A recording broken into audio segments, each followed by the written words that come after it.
তো আজকে দেখ আমরা যেটা বলেছিলাম যে ক্যাম্বারটা থেকে শুরু করব। তো ফার্স্টে লেখ ক্যাম্বার জিনিসটা কি, আগে তার ডেফিনেশনটা লিখি। সবাই জানিস, ডেফিনেশনটা লিখে জাস্ট রেখে দে, তাহলে বেশি জিনিসটা বুঝতে সুবিধা হবে। লেখ ক্যাম্বার, অথবা এটাকে অনেক সময় একটা নাম দেয়, এটা লিখে রাখ, অথবা ক্যান্ট, ক্যান্ট অনেক সময় বলে, ঠিক আছে, এটা পরীক্ষা আসে। Camber or can't is the cross flow provided to raise middle of the road surface in the transverse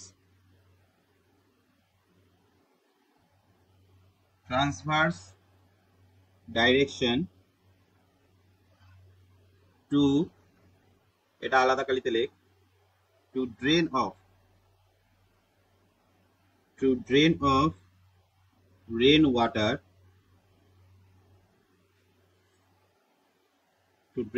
rainwater from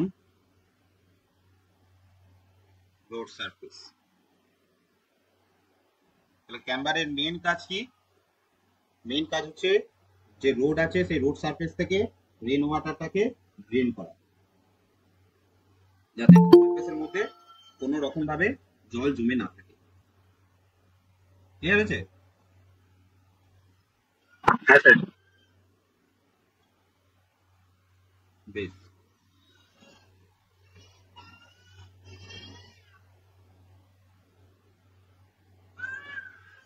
এবার আমরা যেটা করব সেটা হচ্ছে ক্যাম্বারের অবজেক্টিভ। কি কি অবজেক্টিভ আছে সেগুলো একটু লিখে নেব। ক্যাম্বারের মেন যে অবজেক্টিভ গুলো আছে, লেখ এ দিয়ে লেখ সারফেস প্রোটেকশন,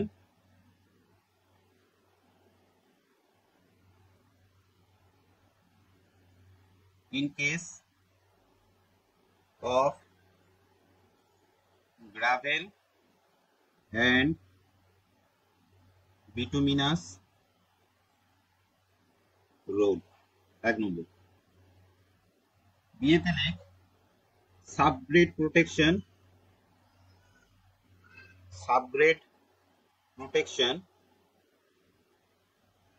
by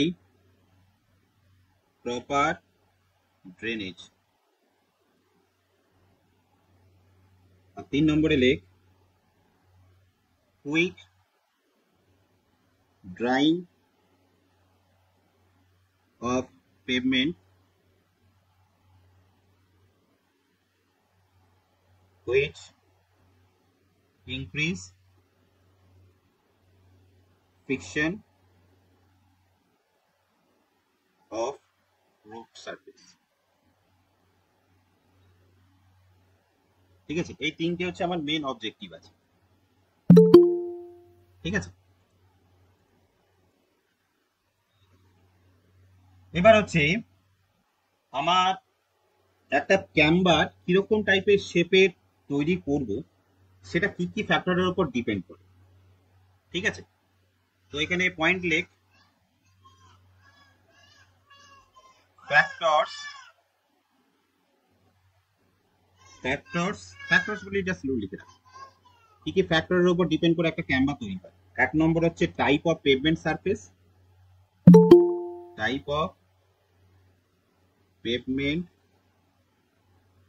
সারফেস,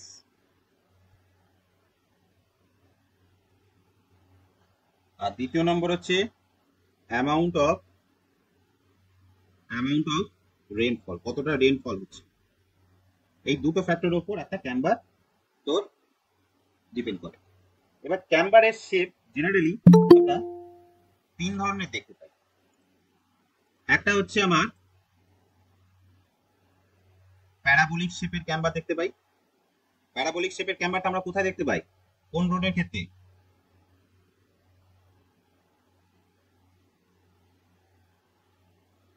কিরে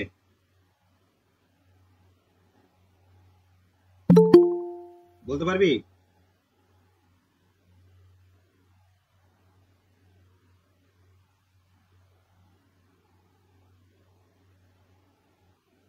এটা কি বলতে পারবি প্যারাবোলিক শেপটা?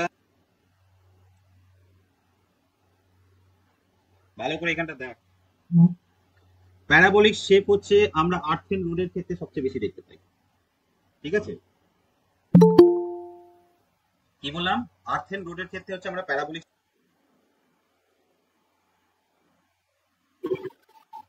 স্ট্রেট রোডটা কার ক্ষেত্রে দেখতে পাই? স্ট্রেট রোডটা কোথায় দেখতে পাই? স্ট্রেট রোডটা হচ্ছে আমরা কংক্রিট রোডের ক্ষেত্রে দেখতে পাই। আর প্যারাবোলিক স্ট্রেটটা কোথায় দেখতে পাই? ফ্লেক্সিবল পেভমেন্ট এদের ক্ষেত্রে সবচেয়ে বেশি দেখা যায়। ঠিক আছে, যেটা বেস্ট সুইটেড অ্যাকচুয়ালি হওয়ার কথা।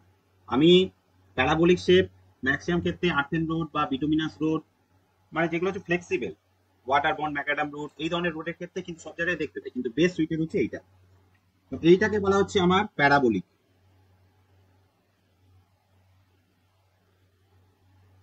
প্যারাবোলিক এর ফর্মুলাটা কিন্তু অবশ্যই আমাকে মনে রাখতে হবে। ধর এটা হচ্ছে আমার সেন্টার পয়েন্ট, সেন্টার পয়েন্ট থেকে এক্স ডিস্টেন্সে এর ডেপথ ধর প্যারাবোলিক শেপে হচ্ছে ওয়াই, তাহলে এর প্যারাবোলিকের ইকুয়েশন হচ্ছে y equals to 2x square by n into w। wটা হচ্ছে টোটাল উইথ,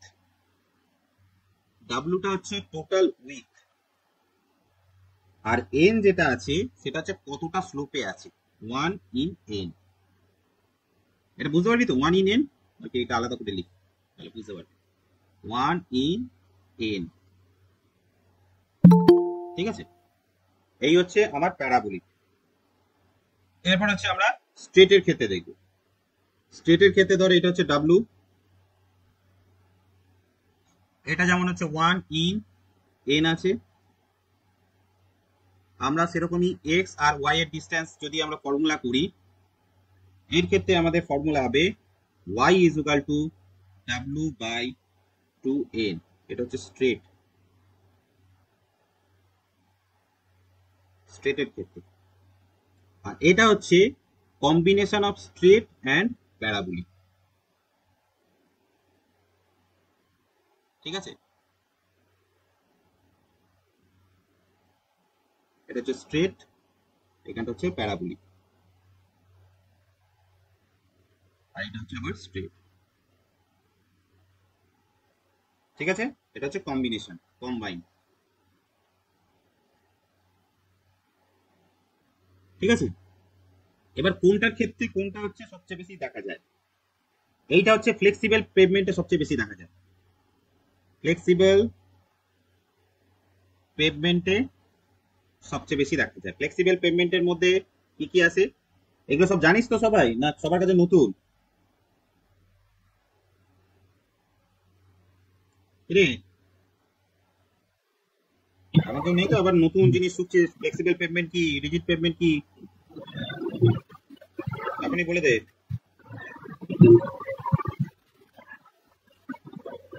রিজিড পেভমেন্ট মানে হচ্ছে কংক্রিটের যে রাস্তাগুলো, কংক্রিটের রাস্তাগুলো দেখবি একদম মোলায়েম, পুরো একদম ফ্লোরের যে শেপ হয় সেরকম টাইপের হয়, একদম স্ট্রেট, তাই তো? এই ধরনের পেভমেন্টকে বলা হয় রিজিড পেভমেন্ট। এটা হচ্ছে আমাদের CC pavement, CC road, cement concrete road. ঠিক আছে, ক্লিয়ার? এটা এইটা হচ্ছে লিখে রাখ, এই কম্বাইনটা লিখে রাখ, বেস্ট। এটাকে লিখে রাখ, বেস্ট সুইটেবল রোড ক্যাম্পার। কোশ্চেন আছে, বেস্ট সুইটেবল রোড ক্যাম্পার কোনটা? ঠিক আছে, এইটা আমাদেরকে মনে রাখতে হবে। এবার এখানে আমরা একটা নোট লিখব। নোটে লেখ, ফার্স্ট পয়েন্টে লেখ, longitudinal gradient for pavement is equal to 2 into camber. এটা মানেটা কেউ কিছু বুঝতে পারলি? একটা রোডের লংজিটিউডিনাল গ্রেডিয়েন্টটা কতটা হবে তার ক্যাম্বারের যে সাইজ তার দ্বিগুণ। ঠিক আছে, এটাকে হচ্ছে একটা বেসিক, এটা হচ্ছে একটা থাম্ব রুল। এটাকে আমাদের 1 নম্বরে মনে রাখতে হবে। ঠিক আছে, 1 নম্বর পয়েন্ট একটা মনে রাখতে হবে। নেক্সট পয়েন্ট যেটা আমাদের মনে রাখতে হবে, ক্যাম্বারের যে soldier, ball the camber off shoulder. Shoulder জিনিসটা কি বলতো, কেউ বলতে পারবি?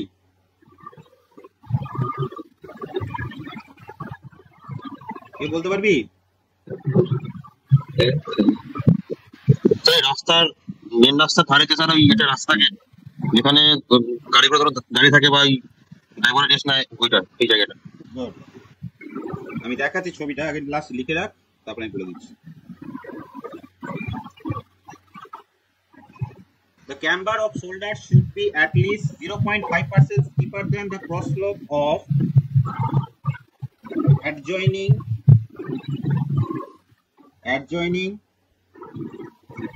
pavement surface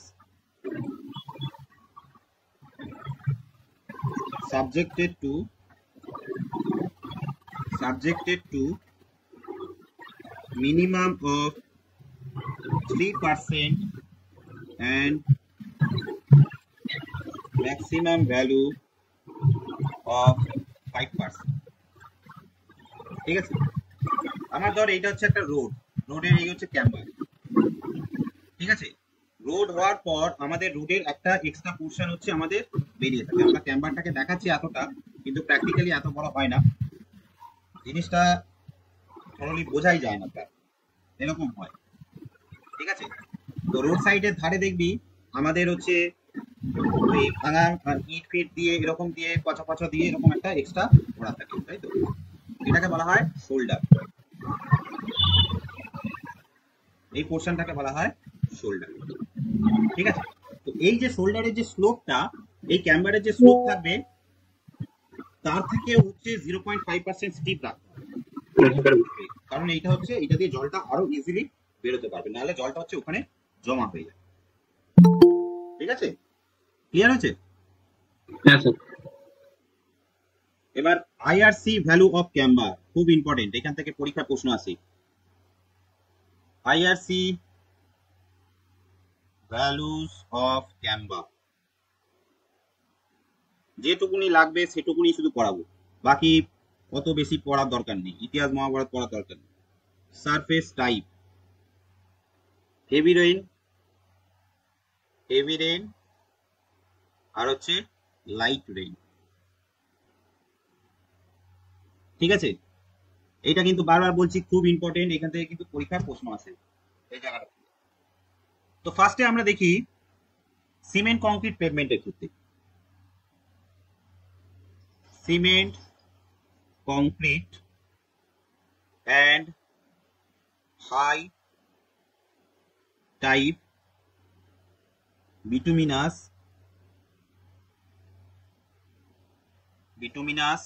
সারফেস, এই একটা হয়। দ্বিতীয় নম্বর যেটা হয় সেটা হচ্ছে thin bituminous surface, thin bituminous surface. 3 নম্বরে হচ্ছে water bound macadam and gravel pavement. কারো জায়গা কোনো যদি অসুবিধা হয় আমাকে সঙ্গে সঙ্গে বলবি, ঠিক আছে? আর 4 নম্বর হচ্ছে আর্থেন রোড।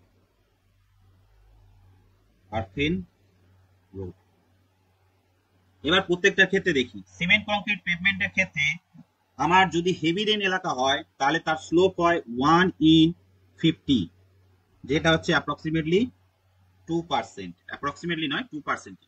লাইট রেন হলে এর স্লোপ হয় 1/60, সবচেয়ে কম স্লোপ। ঠিক আছে, 1.7% স্লোপ থাকে। থিন বিটুমিনাস সারফেসের ক্ষেত্রে 1/40, যেটা হচ্ছে 2.5%। তোদের পরীক্ষার প্রশ্ন কিন্তু হয় আইদার পার্সেন্টেজে দেবে, নাহলে এই ফরম্যাটে দেয়, ম্যাক্সিমাম টাইমে পার্সেন্টেজই দেয়। ঠিক আছে, সেই জন্য পার্সেন্টেজটাও লিখে দিচ্ছি। 1/50, যেটা হচ্ছে 2%। ওয়াটার বাউন্ড ম্যাকাডাম হচ্ছে 1/33, যেটা হচ্ছে অলমোস্ট 3%। আর হচ্ছে 1/40, যেটা হচ্ছে 2.5%। তারপর হচ্ছে আর্থেন ব্রুড হচ্ছে 1/25, যেটা হচ্ছে 4%, টু 1/33, মানে হচ্ছে 3%। ঠিক আছে, এইটাকে আমরা এইভাবে মনে রাখতে পারি। কয়েকটা ভ্যালু শুধু মনে রাখ, 60, 50, 40, তারপর হচ্ছে 33, তারপর হচ্ছে 25। ঠিক আছে, এইভাবে মনে রাখ। অথবা এইভাবে মনে রাখতে পারিস 1.7, তারপর হচ্ছে 2.2%, 2%, তারপর হচ্ছে 2.5%, তারপরে দেখ 3%, তারপরে দেখ 4%। ঠিক আছে, যেভাবে খুশি তোরা মনে রাখতে পারিস, কিন্তু এটা আমাদের মুখস্থ রাখতে হবে। ঠিক আছে, দেখ একটার সাথে একটা তো লিঙ্ক আছে, পরপর স্টেপ বাই স্টেপ আছে। সুতরাং একটা যদি মনে রাখতে পারিস, এবিটা যদি মনে রাখতে পারিস, লাইফটা অটোমেটিক্যালি তোদের হয়ে যাবে। এটা হয়েছে সবাই? আচ্ছা,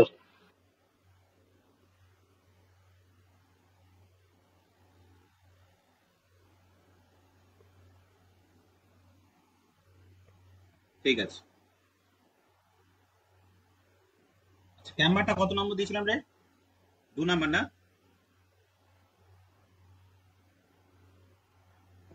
তাই তো। নেক্সট হচ্ছে উইথ অফ পেভমেন্ট। এটাকে অনেক সময় বলা হয় ক্যারেজ ওয়ে।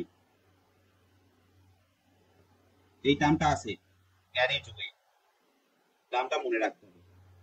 ঠিক আছে, একটা পেভমেন্টের কতটা উইথ হবে সেটা আমরা বুঝবো কি করে। আমি এবার নর্মালি একটা ডায়াগ্রাম আঁকছি। এটা ধর একটা রাস্তা আছে, রাস্তার মধ্যে পেভমেন্ট আছে ধর আমার এতটা পোর্শন। ঠিক আছে, এটা ধর আমার পেভমেন্ট সারফেস।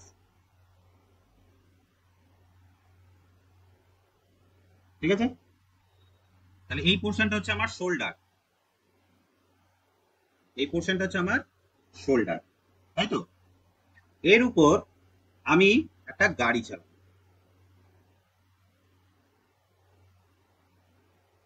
ধর একটা আমার ট্রাক চালাবো।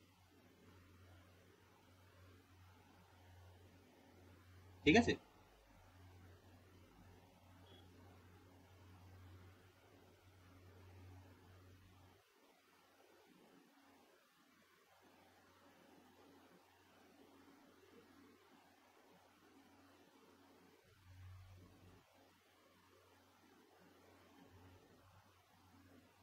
এই হচ্ছে আমার একটা সাপোজ ধর ট্রাক আছে। তাহলে একটা গাড়ি যেতে গেলে আমার পেভমেন্টে কতটা উইথ সেটা আগে আমাকে জানতে হবে। আমাদের আইআরসি গাইডলাইন দিয়ে দিয়েছে একটা গাড়ির নির্দিষ্ট, প্রত্যেকটা গাড়ির একটা নির্দিষ্ট উইথ আছে, সেই উইথের বাইরে কিন্তু কোনোভাবে কোনো গাড়ি যাবে না। ঠিক আছে, একদম স্ট্রিক্টলি ইনস্ট্রাকশন, যে কোনো গাড়ি যত বড়ই গাড়ি হোক না কেন, ঠিক আছে, তার একটা নির্দিষ্ট গাইডলাইন থাকে। তাহলে as per IRC, IRC maximum with of vehicle কত হয় বলতে পারবি কেউ? 2.44 মিটার। খুব ইম্পর্টেন্ট, এটা পরীক্ষা আসে। অ্যাজ পার আইআরসি ম্যাক্সিমাম একটা ভেহিকেলের উইথ, এই যে ভেহিকেল এর ম্যাক্সিমাম উইথ হচ্ছে আমার 2.44 মিটার হয়। তাহলে আমি যখন একটা রাস্তা করব, অবশ্যই সেই রাস্তাটা হচ্ছে আমার এই গাড়ির থেকে চওড়া হতে হবে, তাই তো। তাহলে for single lane, for single lane traffic, single lane traffic মানে একটাই রাস্তা আছে, ঠিক আছে, minimum lane with minimum length with হতে হবে 3.75 মিটার। অর্থাৎ এই যে টোটাল যে উইথটা, যদি সিঙ্গেল লেন হয় টোটাল উইথটা হবে 3.75 মিটার। বোঝাতে পারলাম? বোঝাতে পারলাম রে?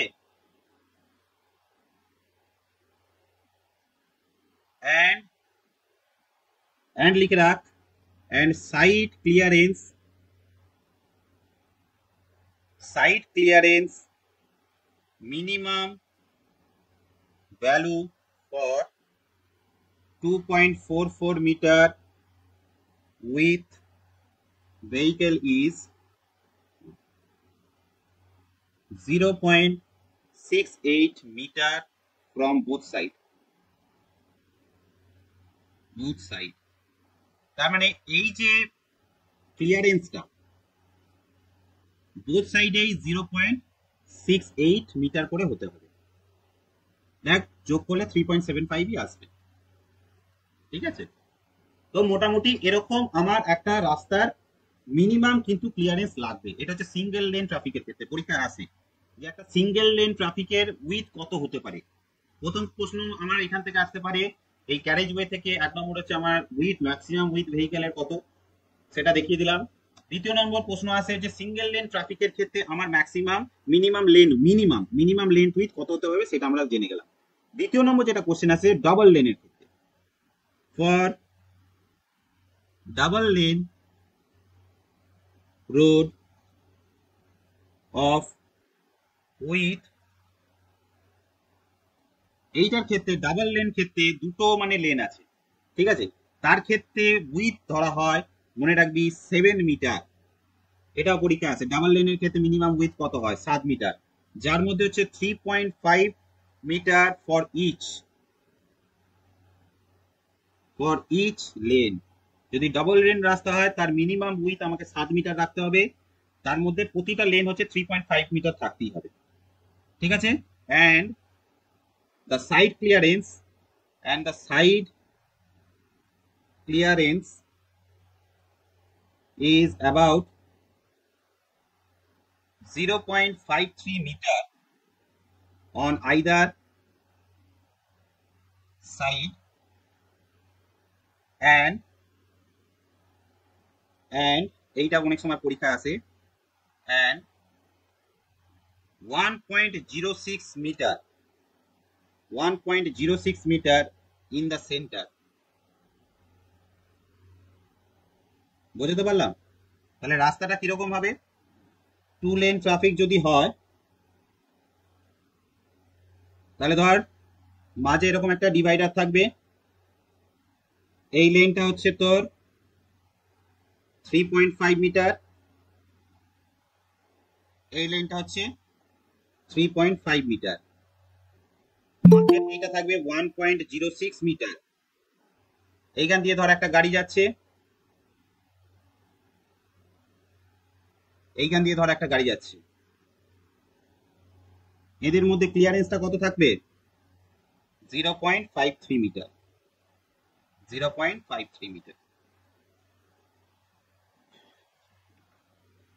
বোঝাতে পারলাম রে? জিনিসটা একদম মাথার মধ্যে পুরো ক্লিয়ার হচ্ছে?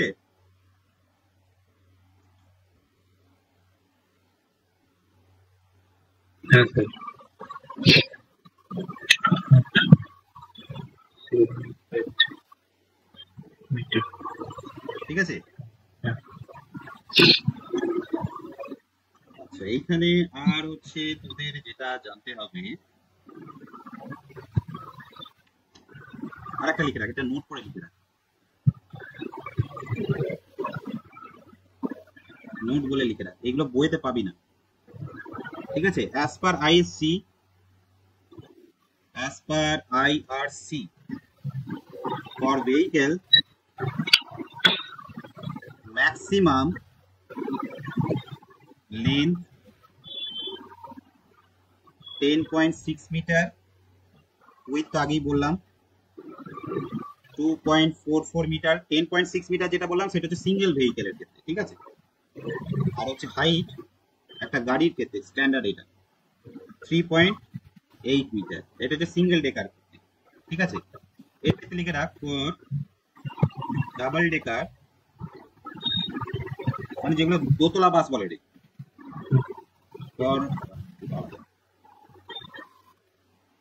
ফর ডাবল ডেকার বাস, তার ক্ষেত্রে হচ্ছে 4.72 মিটার, ঠিক আছে। এইটা একটু মনে রাখতে হবে।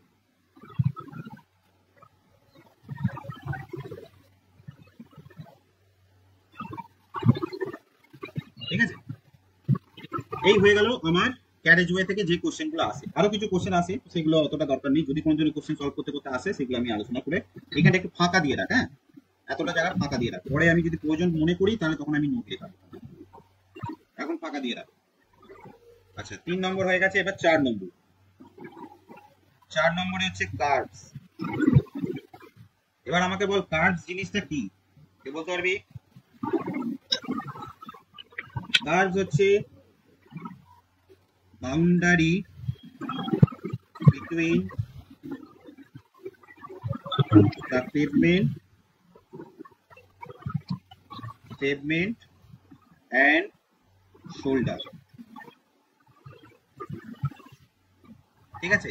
এটা আমাদের শহরের রাস্তাতে সবচেয়ে বেশি আমরা দেখতে পাই। এই ধর পেভমেন্ট আছে, এই পোর্শনটা এরকম হচ্ছে আমার উঁচু করে, তারপর হচ্ছে আমাদের তৈরি হয়, তাই তো। এটাকে বলছে শোল্ডার, এটা হচ্ছে শোল্ডার। এই যে পোর্শনটা আছে এটাকে আমরা বলি কার্ভ। নামটা মনে রাখতে হবে, এই নামটা কিন্তু পরীক্ষা আসে। এটাকে শোল্ডার অথবা এটাকে আমরা অনেক সময় বলি ফুটপাথ, তাই তো, footpath.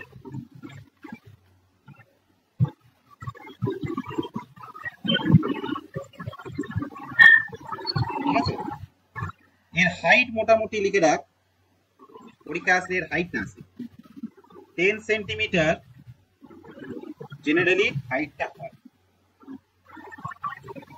10 centimetre above pavement surface, মানে পেভমেন্ট সারফেস থেকে 10 সেন্টিমিটার আবার বেরিয়ে থাকে,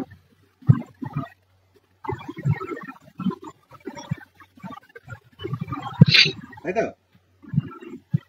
এরপর আসবো খুব ইম্পর্টেন্ট একটা জিনিসে, আমরা একটা রোডের ক্ষেত্রে পুরো ডিটেলস একটা ম্যাপ করব।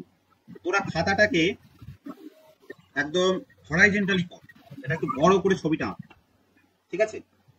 খাতাটাকে বড় করে কর এবং বড় করে ছবিটা আঁক, ঠিক আছে। 5 নম্বরে আমি দিচ্ছি রোড মার্জিন, রোড মার্জিন।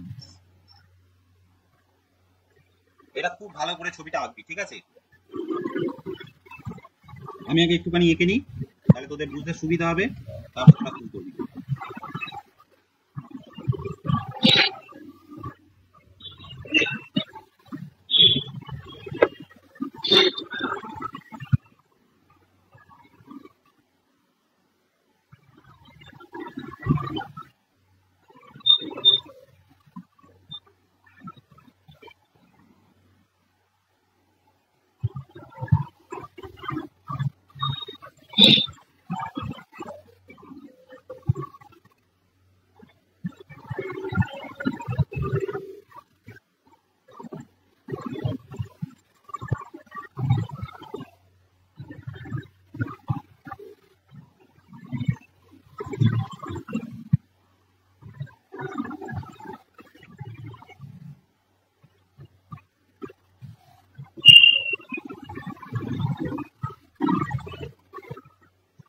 ঠিক আছে, এতটা মোটামুটি হবে। আগে ভালো করে বুঝে নে, তারপর তোরা ছবিটা আঁকবি, তোদের আমি ছবিটা আঁকতে সময় দেব। তো ফার্স্টেই আমরা ক্যারেজ ওয়েটা পড়েছিলাম। ক্যারেজ ওয়েটা কোনটা বলেছিলাম, যে যেটা হচ্ছে পেভমেন্ট যে সারফেস পোর্শনটা, তাকে আমরা বলি ক্যারেজ ওয়ে। এই নামগুলো খুব ভালো করে, এই ছবিটা যদি তোরা পুরো ক্লিয়ার বুঝতে পারিস, রোড সম্পর্কে তোদের পুরোপুরি আইডিয়া একদম ক্লিয়ার হয়ে যাবে, ঠিক আছে। সুতরাং এইটাকে মন দিয়ে দেখ।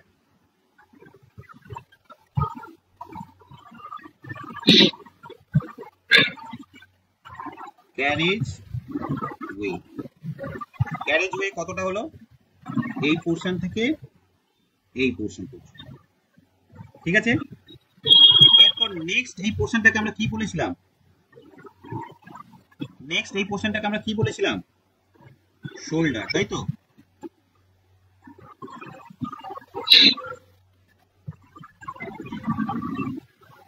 এই পোর্শনটাকে আমরা বলেছিলাম শোল্ডার। তাহলে ক্যারেজওয়ে মানে বিটুমিনাস সারফেস যে পোর্শনটা, সেটাকে আমরা বলি ক্যারেজওয়ে। তারপরে পোর্শন যেটা রাফ যে রোডটা থাকে সেটাকে বলা হয় শোল্ডার, ঠিক আছে? তারপরে হচ্ছে দেখবি রোডের ধারে আমাদের নিচু ড্রেন থাকে, তাই তো? নিচু ড্রেনের মধ্যে এই ড্রেনটা যেখানে শেষ হয়, ভালো করে দেখে কিনা, দাঁড়া আমি স্কেল নিয়ে করি, সুবিধা হবে আমার। স্কেল নিয়ে আগে আমার সুবিধা।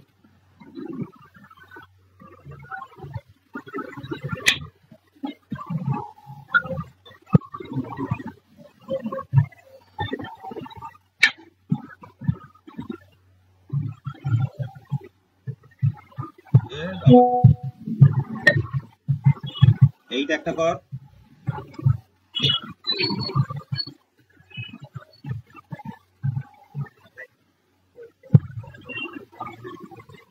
এইটা একটা কর,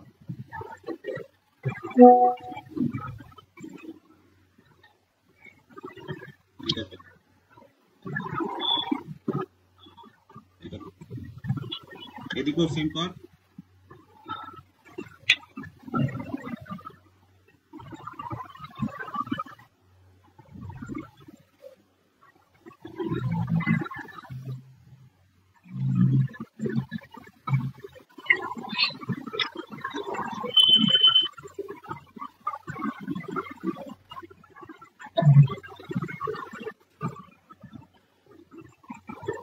ঠিক আছে, এই যে পোর্শনটা আমরা পেলাম শোল্ডার থেকে, এই পোর্শনটা, আগে নামগুলো আমি লিখে দিই, হ্যাঁ, তাহলে বুঝতে সুবিধা। এই যে বাউন্ডারিটা পেলাম, এই বাউন্ডারিটাকে আমরা বলি, মানে যেখানে হচ্ছে তোর এই ড্রেনটা শেষ হচ্ছে, সেটাকে বলা হয় রোড বাউন্ডারি।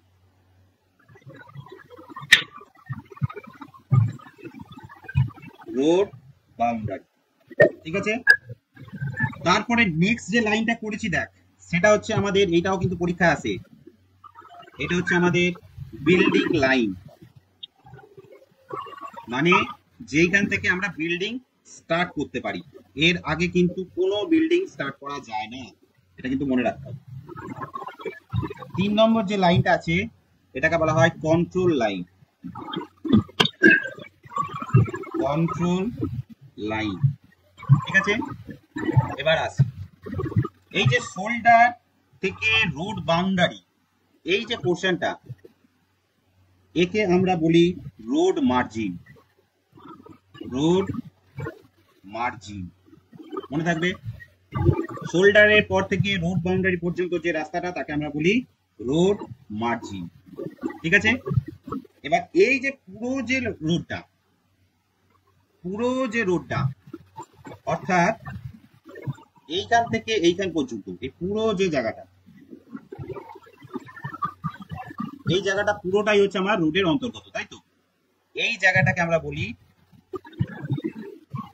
লিখে রাখ, আমার রোড ল্যান্ড। Road land. আবার এখানে আরেকটা জিনিসও মনে রাখতে হবে, এই যে শোল্ডার থেকে ক্যারেজওয়ে, এই যে টোটাল যে পোর্শনটা আমরা নিলাম, এটাকে আবার একটা নাম দেওয়া হয়, এটাও আসে অনেক সময় পরীক্ষায়, সেটা হচ্ছে রোডওয়ে। ক্যারেজওয়ে তো থাকলো, ক্যারেজওয়ে মানে হচ্ছে শুধুমাত্র হচ্ছে আমার কংক্রিটের এই রোডটা যেটা আছে, পেভমেন্টটা, সেইটা। আর হচ্ছে শোল্ডার নিয়ে যেটা আছে সেটাকে আমরা বলি রোডওয়ে, ঠিক আছে? অথবা এটাকে রোডওয়ে না লিখে এটাকে লেখ, এটা সবচেয়ে কমন ভাবে বলা হয়। আপনার মাইক অন আছে, একটু অফ করতে বলুন না। এই সার্ভিস রুমে ওর মাইক অন আছে, একটু অফ করতে বলুন না। তো শোনা গেল না। ফরমেশন অফ রোডওয়ে, ঠিক আছে? এবার ঠিক আছে স্যার, একজনের মাইক অন ছিল, ওটা অফ করে দিয়েছি, ঠিক আছে। আচ্ছা, রোড বাউন্ডারি থেকে কন্ট্রোল লাইন, এইটাকে বলা হয় বর্ডার কন্ট্রোল, ঠিক আছে? Border control. একটা রাস্তার বর্ডার কিভাবে কন্ট্রোল হয় সেটা হচ্ছে এই ব্যাপার। ঠিক আছে, এই ছবিটা এবার পুরো এঁকে নে। আমি 5 মিনিট সময় দিচ্ছি, ছবিটা এঁকে দে। কিছু নোট লিখবো, হেডিং দে নোট। স্যার আগের যেটাতে কন্ট্রোল লাইন কোনটা বল? Control line.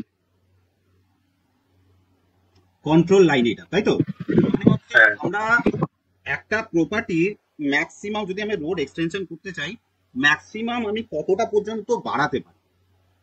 ধর আমার হচ্ছে এটা একটা সিঙ্গেল লেন রোড ছিল, ভবিষ্যতে এটা এই রাস্তাটা আমার এক্সপ্রেস ওয়ে হবে, তাই তো? এবার আমার ধর এখানটা বিল্ডিং একটা লাইন আছে, আমার এখানে তুই বিল্ডিং আমার ড্র করছিস, কিন্তু যখন এক্সপ্রেস ওয়ে হবে এই রোডটা তো অনেক বাড়বে। তো এইখানে হচ্ছে আমার এই কন্ট্রোল লাইনটাই তখন ইন্ডিকেট করবে যে আমি এতটা পর্যন্ত আমার রাস্তাটাকে অধিগ্রহণ করতে পারি। এটা হচ্ছে সরকারি নিয়ম। তুমি বিল্ডিং এই লেন থেকে করতে পারো, কিন্তু আমার কন্ট্রোল থাকবে এইখান পর্যন্ত। জেনারেলি আমার করতে হয় বিল্ডিং লাইন এইটা থেকে, জেনারেলি সবাই বিল্ডিং করে, অ্যাকচুয়ালি কন্ট্রোল লাইনের পর থেকে বিল্ডিং করা শুরু করতে হয়। ঠিক আছে, এই কন্ট্রোল লাইন পর্যন্ত হচ্ছে আমার অ্যাক্সেস থাকে। এবার নোট লেখ, এই নোটগুলো কিন্তু পরীক্ষা আছে। As per IRC minimum shoulder with লিখে রাখ 2.5 মিটার। আমার একটা শোল্ডারের উইথ মিনিমাম 2.5 মিটার রাখতে হয়। ঠিক আছে, তো আমরা 2.5 মিটার মানে কতটা বুঝতে পারছি, অনেকটাই রাখতে হয়। তারপর নেক্সট পয়েন্টটা লেখ, দ্য সারফেস অফ দ্য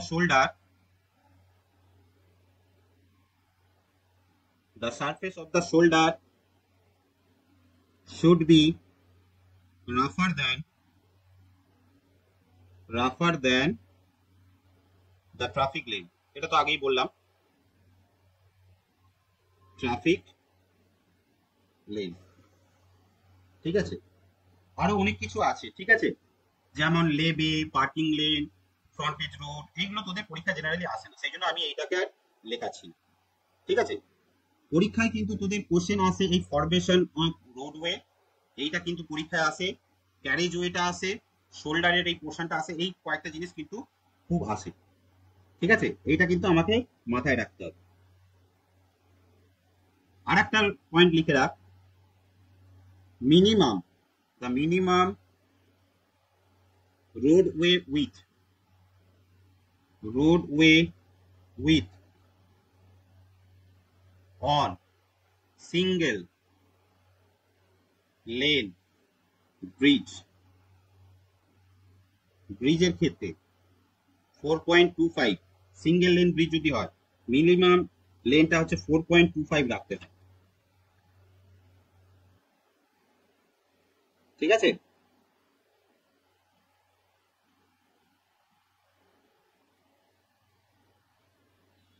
বুঝতে পারলাম?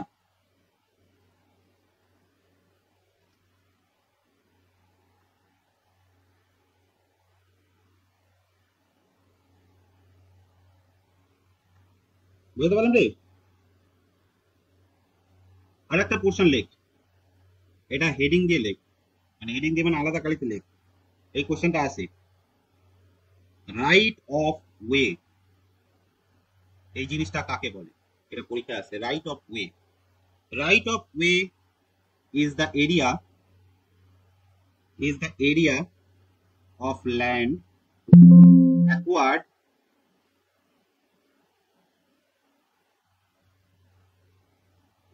acquired for the road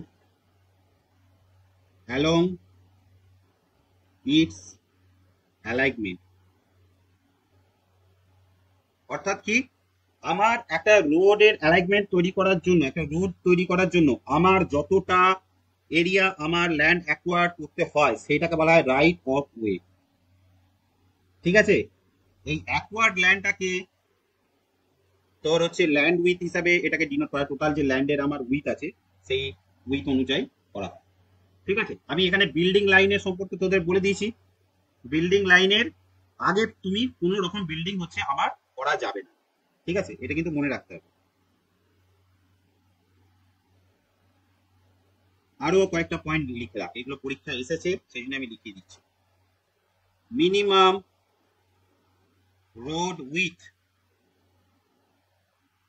for national highway and state highway in built up area হচ্ছে 24.4 মিটার।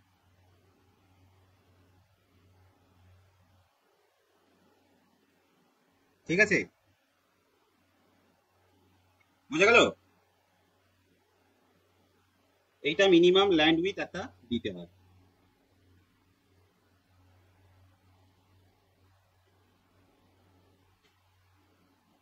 ক্লিয়ার হয়েছে রে? হ্যাঁ স্যার। আরো অনেক কিছু আছে, সেগুলো এখন করাবো না, সেগুলো অতটা ইম্পর্টেন্ট নয় পরীক্ষার ক্ষেত্রে, এগুলো গেটের জন্য দরকার। ওকে, তাহলে আমার হচ্ছে ক্রস সেকশন পুরো কমপ্লিট হয়ে গেল। ক্রস সেকশন আমরা যা করেছিলাম, কত নম্বর পয়েন্ট দিয়েছিলাম? এটা ক্রস সেকশন পয়েন্টটা কত নম্বর দিয়েছিলাম রে?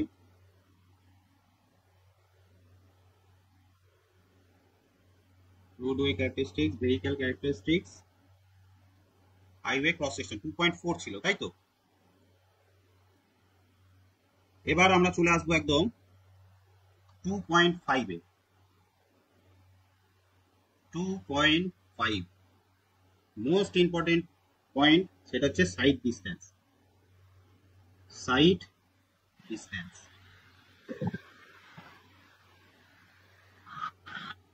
তো সাইড ডিস্টেন্স বোঝানোর আগে আগে বেসিক জিনিসটা আমরা বুঝি। সাপোজ ধর দুভাবে জিনিসটা হয়, আমি দুভাবে জিনিসটাকে বুঝাই, তাহলে বুঝতে সুবিধা হবে। এই ধর একটা রোড আছে, তুই একটা নির্দিষ্ট স্পিডে একটা গাড়ি চালাচ্ছিস, ঠিক আছে? তো সামনে দিয়েও একটা গাড়ি নির্দিষ্ট স্পিডে যাচ্ছে, ঠিক আছে? এটাকে একটু সাইডে কর। একটা গাড়ি নির্দিষ্ট স্পিডে সেও যাচ্ছে, হঠাৎ করে এই গাড়িটা স্টপ হয়ে গেল, ঠিক আছে? তো তোকে গাড়িটা থামানোর জন্য মিনিমাম যে ডিস্টেন্সটা লাগবে, অথবা এই গাড়িটাকে ওভারটেক করে, বা জিনিসটাকে এইভাবে বলতে পারি, এই গাড়িটাকে ধর তুই ওভারটেক করে এই পোর্শনে তুই আসছিস, এই যে ডিস্টেন্সটা আমার মিনিমাম যেটা লাগবে, এটাকেই বলা হয় তার সাইড ডিস্টেন্স। সাইড ডিস্টেন্স দু প্রকারের হয়। সাইড ডিস্টেন্স দু প্রকারের হয়, একটা হচ্ছে স্টপিং সাইড ডিস্টেন্স,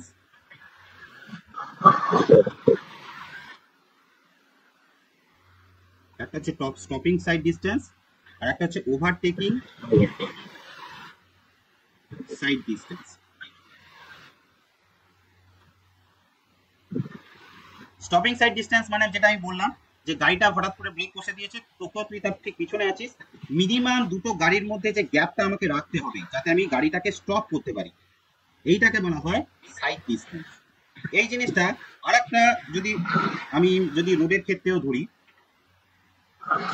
তোর এই গাড়ি আসছে, উল্টো দিক থেকে আবার একটা গাড়ি আসছে, এই গাড়িটা ধর এই দিক দিয়ে আসছে, তুইও এই দিক দিয়ে আসছিস, দুজনেই ব্রেক করছিস, তাহলে একটা পয়েন্ট এসে দুজনে তো থামবি।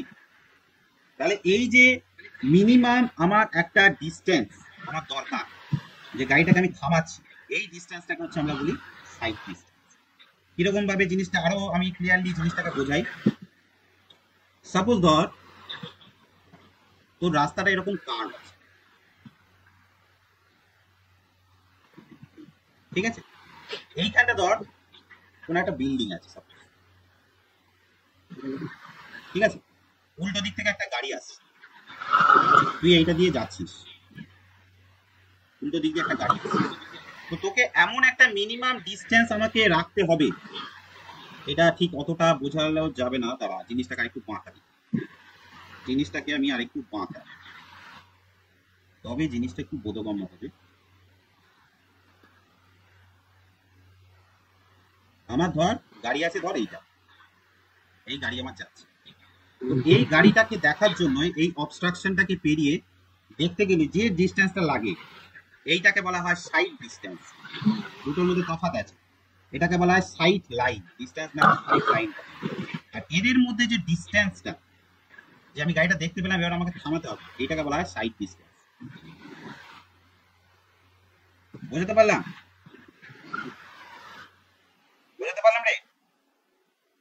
এটা গেল আমার হরাইজেন্টালি। যদি ভার্টিক্যালি আমার কোনো একটা রোড, ধর সাপোজ এরকম কোনো একটা রোড আছে ভার্টিক্যালি, তুই ধর এটা হচ্ছে তোর গাড়ি, এইখানে ধর কোনো একটা অবস্ট্রাকশন আছে, ধর একটা গাছ পড়ে আছে। তো তুই যখন এখানে গাড়িতে বসে আছিস, তোকে একটা মিনিমাম ডিস্টেন্স ভিজুয়ালাইজেশনের জন্য দরকার, ঠিক আছে, এই রোড থেকে যাতে এই অবস্ট্রাকশন তুই দেখতে পাস। এই যে ডিস্টেন্সটা যখন হচ্ছে তুই গাড়িটাকে থামাবি, এটাকেই বলা হয় স্টপিং সাইড ডিস্টেন্স।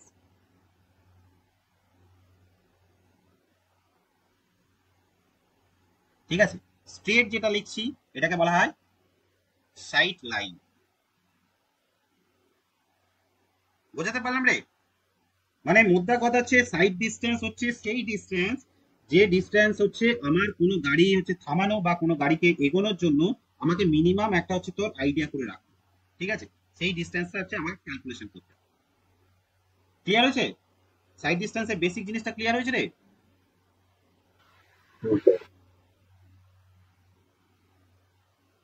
এটা কত নম্বর পয়েন্ট দিয়েছিলাম রে? 2.5।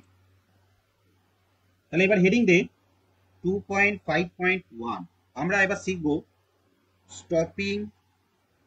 না বুঝতে পারলে, বুঝতে পারছিস? ক্লিয়ার হচ্ছে? হ্যাঁ স্যার। কোনোভাবে যদি মনে হয় যে স্যার না বুঝতে পারলাম না, সঙ্গে সঙ্গে বলবি কিন্তু, হ্যাঁ? স্টপিং সাইড ডিস্টেন্স, আমি বললাম যে একটা গাড়িকে থামাতে গেলে মিনিমাম কতটা ডিস্টেন্স আমার লাগবে। এই ধরনের ধর রাস্তা আছে ভার্টিক্যালি, আমার এইটাকে দেখলাম, এটাকে দেখে হচ্ছে গাড়িটাকে আমাকে ব্রেক করতে হবে। প্রথমে হচ্ছে দেখ জিনিসটাকে দুভাবে ভাব। একটা হচ্ছে তুই জিনিসটাকে দেখলি, তোর ব্রেন হচ্ছে দেখলো, রিয়াকশন দিল, ব্রেকটা কষলি। ব্রেকটা কষার পর গাড়িটা তো স্কিড করবে, আগের দিন স্লিপ আর স্কিড বুঝিয়েছিলাম। গাড়িটা তো কিছুটা এগিয়ে যাবে, বা ব্রেক টিপলি তো সঙ্গে সঙ্গে থামবে না, কিছুটা এগিয়ে গিয়ে থামবে। তো এই যে মিনিমাম যে ডিস্টেন্সটা, এটাই হচ্ছে আমার স্টপিং সাইড ডিস্টেন্স। ঠিক আছে, তো এটাকে বলে হচ্ছে মিনিমাম সাইড ডিস্টেন্স।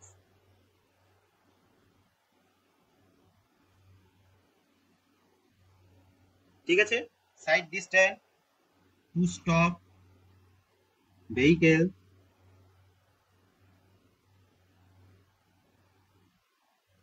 সেফলি। এক কথা লিখে দিলেই হয়ে যাবে।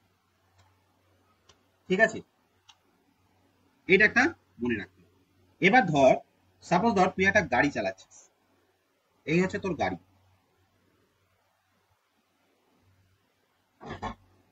এই হচ্ছে তোর গাড়ি সাপোজ। ঠিক আছে,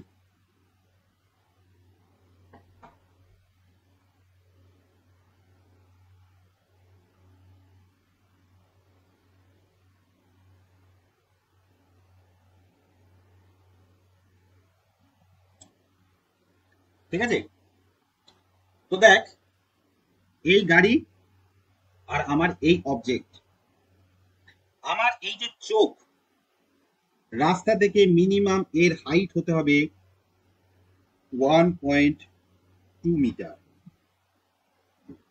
ঠিক আছে, আর যে কোনো অবজেক্ট আমরা তখনই বুঝতে পারবো যখন তার হাইট হবে 0.15 মিটার। বুঝতে পারলাম? বোঝাতে পারলাম? As per IRC, height of eye level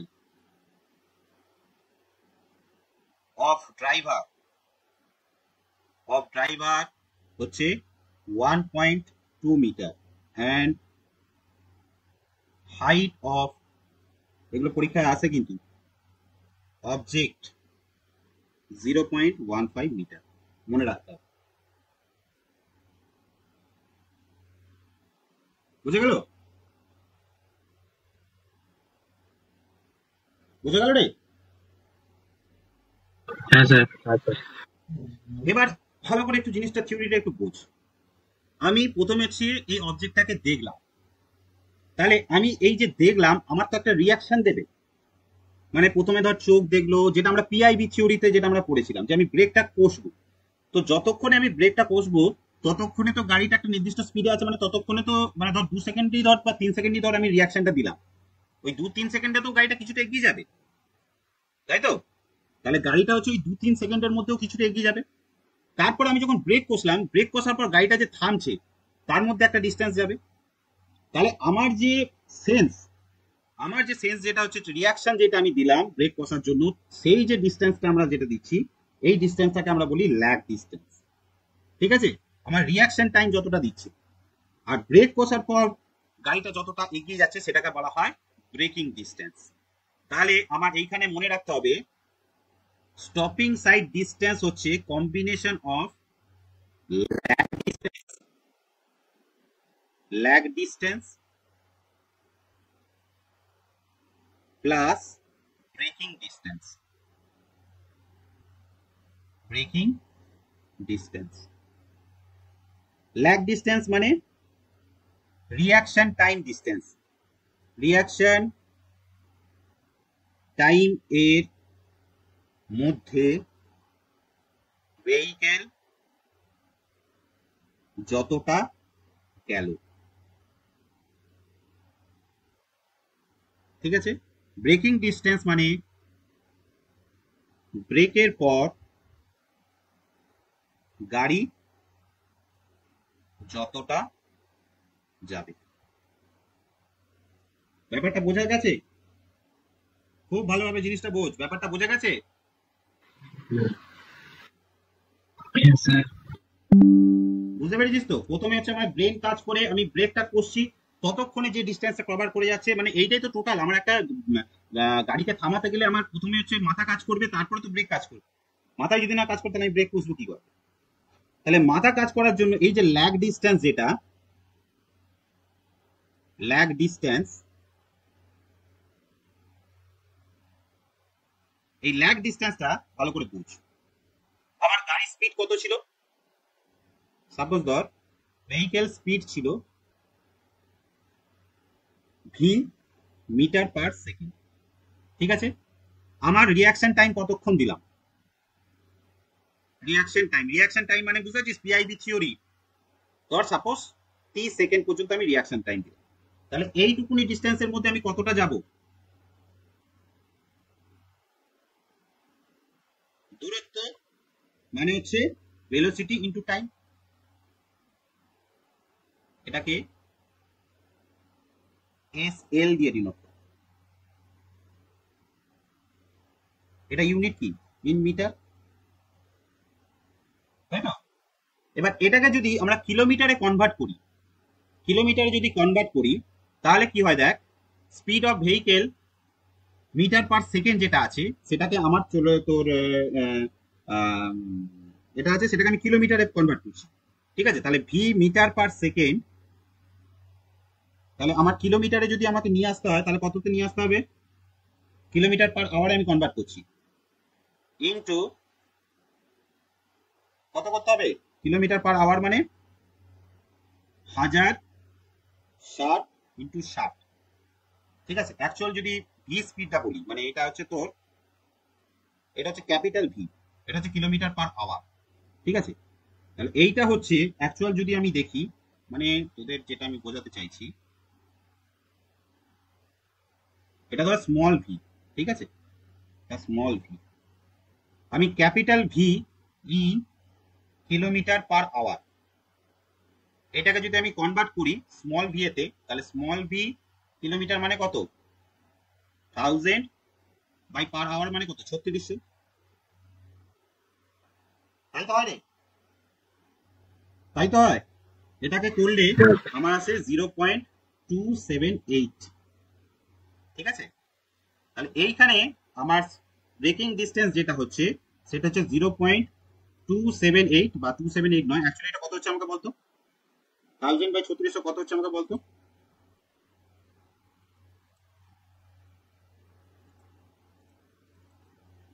1000 by 3600, হ্যাঁ 278, স্যার 278 278 আসছে, 0.278 স্মল ভি। ঠিক আছে, তাহলে আমার যদি কোনো ডিস্টেন্স যদি এত ভি কিলোমিটার পার আওয়ারে থাকে, তাহলে সেইটা হচ্ছে স্মল ভি এ কনভার্ট করতে গেলে 0.278 দিয়ে আমাকে গুণ করতে হবে। বোঝাতে পারলাম? বোঝাতে পারলাম রে? তবে হচ্ছে আমার জিনিসটা ইউনিটটা আসবে, এটা আমাকে মাথায় রাখতে হবে, শুধু জাস্ট কিলোমিটার পার আওয়ারে আসবে। জেনারেলি এখানে নোট বলে লিখে রাখ, জেনারেলি IRC recommended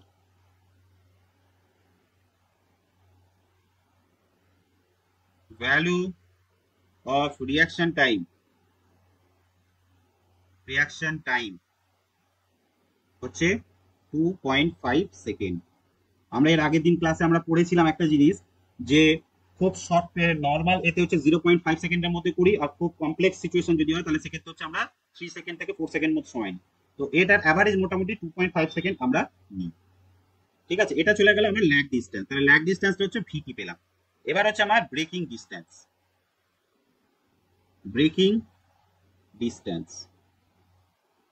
এবার হচ্ছে আমি গাড়িটাকে ব্রেক কষেছি, ভালো করে বোঝ, গাড়িটা একটা স্পিডে ছিল, তাহলে সেই গাড়ির মধ্যে আমার একটা কাইনেটিক এনার্জি তোর ক্রিয়েট ছিল। এবার সেই গাড়িটাকে আমার যখনই হচ্ছে আমরা থামালাম, সে একটা নির্দিষ্ট জায়গায় গিয়ে হচ্ছে তোর দাঁড়াবে। ঠিক আছে, তাহলে সেই কাইনেটিক এনার্জিটা হচ্ছে আমার যে ম্যাক্সিমাম যে ফ্রিকশন ফোর্সের যে এনার্জিটা দিচ্ছে তার সাথে হচ্ছে আমার সমান। ঠিক আছে, সেইখানে কি হচ্ছে দেখ, half m v square is equal to total যে আমার ভেহিকেলের যে ওয়েট বাই 2g, এটা হচ্ছে আমার বেসিক ফান্ড। ঠিক আছে, এবার দেখ এখানটা একটু তোদের কমপ্লেক্স লাগবে, এইটা আমাদের অ্যাকচুয়ালি দরকার নেই, যে জায়গাটা দরকার আমি বলে দেবো সেই জায়গাটাই শুধু মুখস্থ রাখবে। ঠিক আছে, ক্যাপিটাল এফ যদি ম্যাক্সিমাম মানে ব্রেক কষার পর ম্যাক্সিমাম ফ্রিকশনাল ফোর্স হয়, ম্যাক্সিমাম ফ্রিকশনাল ফোর্স যদি হয়, ঠিক আছে, আর ব্রেকিং ডিস্টেন্স হচ্ছে ধর সাপোজ ধর এলটা হচ্ছে ব্রেকিং ডিস্টেন্স, যদি এল ডিস্টেন্স পর্যন্ত তাহলে যায়, তাহলে ফোর্স ইনটু হচ্ছে আমার ডিস্টেন্স ইজ ইকুয়াল টু হচ্ছে কোএফিসিয়েন্ট অফ লংজিটিউডিনাল ফ্রিকশন ইনটু হচ্ছে total weight of vehicle into হচ্ছে আমার ব্রেকিং ডিস্টেন্সের সাথে সমান। ঠিক আছে, এটাকে আমাকে মনে রাখতে হবে। ঠিক আছে, আমার এই যে জিনিসটা, এই যে ম্যাক্সিমাম যে ফ্রিকশনাল যে ফোর্স যেটা দিল, এইটা হচ্ছে কার সাথে সমানুপাতিক? হাফ এম ভি স্কয়ারের সাথে। তাহলে আমি এখানে ফর্মুলাটা আমি বারবার বলছি, এই জায়গাটা তোদের মনে রাখার দরকার নেই, যেটুকুনি দরকার আমি বলবো সেটুকুনি তোরা করবি। এল ইজ ইকুয়াল টু হচ্ছে W V square by 2g। তাহলে এখানে ডাব্লিউ ডাব্লিউ কেটে গেলে শুধুমাত্র এল ইজ ইকুয়াল টু হচ্ছে V square by 2g F. এই জায়গাটা হচ্ছে তোদেরকে মনে রাখবে। ব্রেকিং ডিস্টেন্স যেটা, সেটা হচ্ছে আমার V square by 2g f. ঠিক আছে, এখানে এফটা কি? কোএফিসিয়েন্ট অফ লংজিটিউডিনাল, কত ভ্যালু, কত আগের দিনের ক্লাসের নোটগুলো পড়েছিস? ফ্রিকশন, যার ভ্যালু বলেছিলাম 0.35 থেকে 0.4 এর মধ্যে হয়, তাই তো? তাহলে ব্রেকিং ডিস্টেন্স আর এ স্টপিং ডিস্টেন্স দুটোই পেয়ে গেলাম, এই আমরা ল্যাগ ডিস্টেন্স পেয়ে গেলাম। তাহলে স্টপিং সাইড ডিস্টেন্স ইন মিটারে যদি আমরা করি, তাহলে কি হলো? Small vt plus small v square by 2g f. এটা হচ্ছে একটা ফর্মুলা আমরা পেয়ে গেলাম, খুব ইম্পর্টেন্ট ফর্মুলা। স্টপিং সাইড ডিস্টেন্সের ক্ষেত্রে vt plus v square by 2g f. ঠিক আছে, এইটাকেই যদি আমরা কিলোমিটারে করি, সবসময় আমি বলে দিচ্ছি কিলোমিটারটা মনে রাখার দরকার নেই তোদের, কিলোমিটারই যখন থাকবে সেটাকে আগে মিটারে কনভার্ট করে তারপর করবি। ঠিক আছে, বোঝা গেল রে? এবার ধর যদি কোনো স্লোপ থাকে, এটা নোট আকারে লেখ। মানে ধর আমার রাস্তাটা ধর এরকম একটা স্লোপ আছে, একটা গ্রেডিয়েন্ট আছে, ঠিক আছে, এটা ধর -n%, এটা হচ্ছে +n%, এরকম একটা ধর গ্রেডিয়েন্ট আছে, স্লোপ আছে। তাহলে সেক্ষেত্রে কি হবে? তাহলে হচ্ছে এসএসডি ইন বা অ্যাট স্লোপস এইটাকে বলে অ্যাসেন্ডিং গ্রেডিয়েন্ট,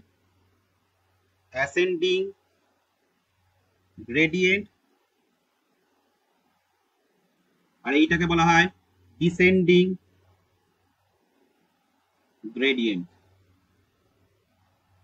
অ্যাসেন্ডিং গ্রেডিয়েন্টকে মাইনাসে ধরা হয়, ডিসেন্ডিং গ্রেডিয়েন্টকে প্লাসে ধরা হয়। ঠিক আছে, এটা একটু মনে রাখতে হবে। যদি স্লোপে থাকে তাহলে স্টপিং সাইড ডিস্টেন্সের ফর্মুলাটা চেঞ্জ হয়ে যায় vt plus v square by 2g f plus minus n by 100। এটা আমাদের মাথায় রাখতে হবে।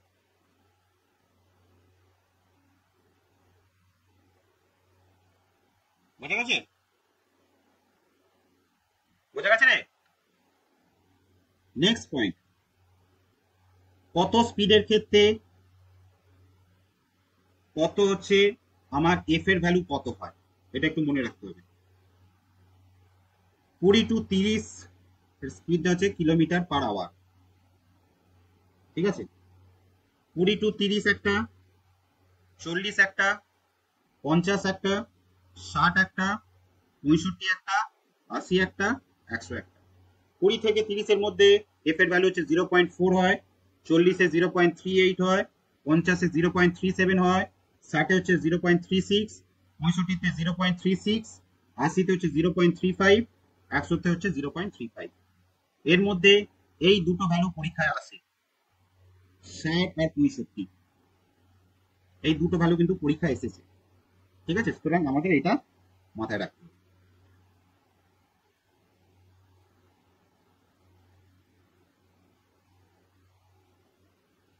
ঠিক আছে, next point, note, compare to level surface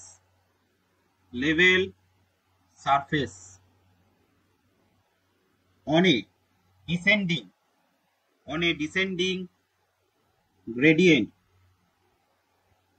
a descending gradient, the stopping side distance is more. Descending গ্রেডিয়েন্টের ক্ষেত্রে লেভেল সারফেসের থেকে তুলনায় হচ্ছে স্টপিং সাইড ডিস্টেন্সের ভ্যালুটা বেশি হয়। আর একটা পয়েন্ট, এটা আমি আলাদা কালিতে লিখছি, এটা পরীক্ষায় বারবার আসে। ঠিক আছে,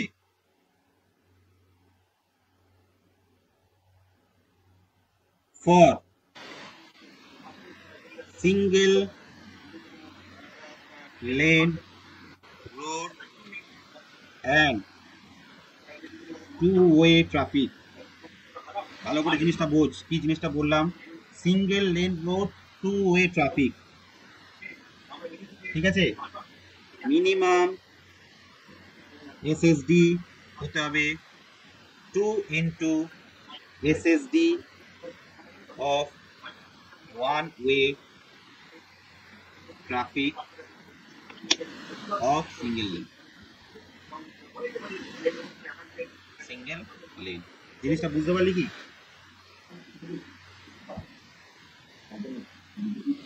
বুঝতে পারলি?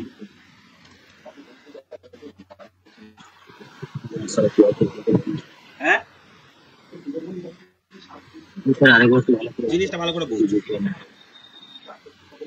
আমার ধর একটাই রুট, ওয়ান ওয়ে রাস্তা আছে, আমার এই গাড়িটা থেমে গেছে, তাহলে আমার এই যে ডিস্টেন্সটা, এটাকে আমরা কি বলছি, স্টপিং সাইড ডিস্টেন্স। তো গাড়িটা থেমে গেল, তাহলে গাড়িটা থেমে গেলে কি আমি ব্রেক কষলে এই গাড়িটার কাছে এসে পৌঁছাবো। কিন্তু যখন টু ওয়ে ট্রাফিক, আমার গাড়ি যাচ্ছে এই দিকে, উল্টো দিক থেকে একটা গাড়ি আসছে এই দিকে, তাহলে আমিও ব্রেক কষবো, এও তো ব্রেক কষবে, তাহলে আমি এসে থামবো এখানে, এও এসে থামবে এখানে, তাহলে এদের দুজনের মাঝের গ্যাপটা কত হতে হবে? এসএসডি আমার এটা স্টপিং সাইড ডিস্টেন্স, একেও তো থামতে হবে, নাকি এ গাড়ি চালিয়ে যাবে? একেও তো থামতে হবে। ব্যাপারটা বোঝাতে পারলাম? হ্যাঁ হ্যাঁ ওয়ান ওয়ে ট্রাফিকের ক্ষেত্রে যে স্টপিং সাইড ডিস্টেন্স হবে, টু ওয়ে ট্রাফিকের ক্ষেত্রে তার ডবল। বোঝা গেল? Stopping sight distance related mathematical যে কোশ্চেন গুলো হয় সেগুলো একটু বাড়িতে প্র্যাকটিস করবি। তোর আমি টাস্ক দিয়ে রাখছি, খান্না জাসকোর যে বইটা আছে